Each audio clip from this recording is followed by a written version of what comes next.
बीड जिल्ह्यामध्ये दमदार पाऊस, माजलगावच्या लेंडी नदीला पूर, कोथाळा इथली सरस्वती नदीही वाहू लागल्यामुळे नागरिकांच्या पिण्याच्या पाण्याचा प्रश्नही मार्गी।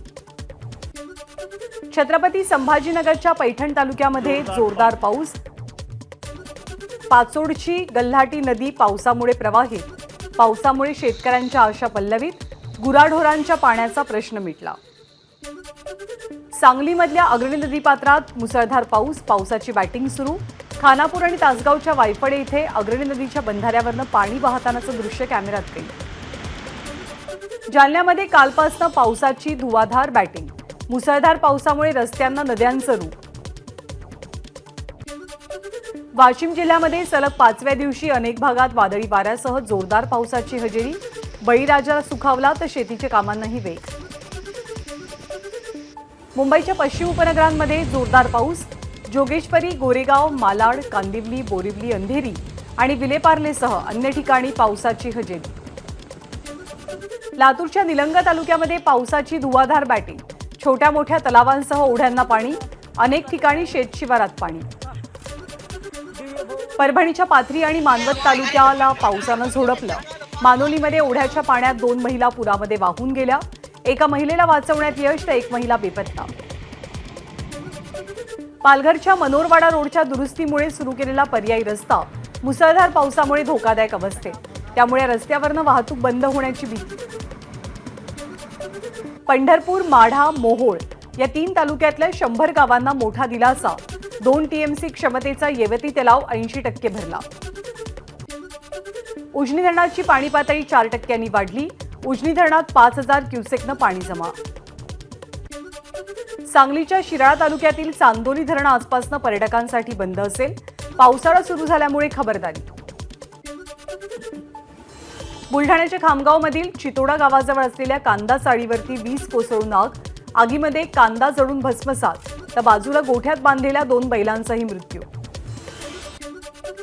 धाराशिव जिल्ह्यामध्ये कालपासून मुसळधार पावसाची हजेरी, जिल्ह्यातील उमरगा, लोहारा या तालुक्यात पावसाची जोरदार बॅटिंग, माडज, मुरुम, येणेगूर, तुरोरी या गावांमध्ये नदी नाले तुडुंब। लातूरमध्ये वादळी वाऱ्यासह झालेल्या पावसामुळे पपई बागेचं मोठं नुकसान, वीज कोसळून एकाचा मृत्यू तर 9 जनावरं दगावली।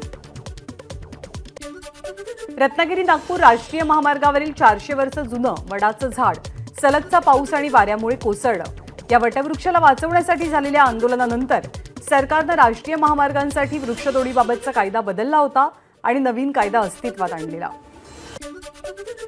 धाराशिव जिल्ह्यामधल्या उमरगा तालुक्यात मुसळधार पाऊस, शहरासह कदेर, नारंगवाडी आणि अन्य गावात पावसाची हजेरी।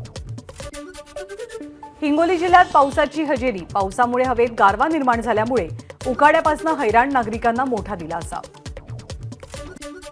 बुलढाण्यामध्ये सलग 2ऱ्या दिवशी मुसळधार पाऊस, शेगाव, खामगाव, नांदुरा या तालुक्यात वादळी वाऱ्यासह पाऊस, पावसामुळे वातावरणात गारवा। अकोला शहरासह ग्रामीण भागात वादळी वाऱ्यासह पावसाची हजेरी, उन्हामुळे हैराण झालेल्या नागरिकांना मोठा दिलासा। पहिल्याच पावसात लातूर जिल्ह्याचं चित्र बदललं, मुसळधार पावसामुळे ओढे नाले आणि शेतशिवारात पाणी। संवर्धनाचं काम सुरू असलेल्या विठ्ठल मंदिरात अतिवृष्टीमुळे काही ठिकाणी पाण्याची गळती, कामं पूर्ण झाल्यावरती सर्व अडचणी दूर होतील, मंदिर समितीचे कार्यकारी अधिकारी राजेंद्र शेळकेंचा दावा। सांगलीच्या पलूस तालुक्यामध्ये कृष्णा नदी किनारी मोराचं विलोभनीय नृत्य, पक्षीप्रेमी संदीप नाझरे यांच्या कॅमेऱ्यात हे दृश्य कैद झालंय। 75 ते 100 मिलीमीटर पाऊस झाल्याशिवाय पेरण्या करू नका, परभणीच्या वसंतराव नाईक मराठवाडा कृषी विद्यापीठातील तज्ज्ञांचं शेतकऱ्यांना आवाहन। लातूरमध्ये पावसाळ्याच्या तोंडावर भाज्यांच्या दरात वाढ, बाजारपेठेमध्ये आवक कमी झाल्यामुळे दर वाढले तर कोथिंबिरीनं 100 गाठली। नाशिकच्या देवळा तालुक्यातील उमराणे इथे पावसामुळे झालेल्या नुकसानाची खासदार भास्कर भगरेंकडून पाहणी, शेड कोसळल्यामुळे मृत झालेल्या मुलाच्या घरी सुद्धा भास्कर भगरेंनी सांत्वनपर भेट दिली। शरद पवार करणार बारामती लोकसभा मतदारसंघातील दुष्काळी भागाचा दौरा, बारामतीमध्ये आज शरद पवारांच्या उपस्थितीत विविध कार्यक्रमांचंही आयोजन। दौंड तालुक्यामधल्या भीमा नदीवरच्या पुलाचे खांब कोसळले, दौंड आणि नगर जिल्ह्याला जोडणाऱ्या पुलाचं काम सुरू होतं, सुदैवाने या घटनेमध्ये कोणती जीवितहानी नाही।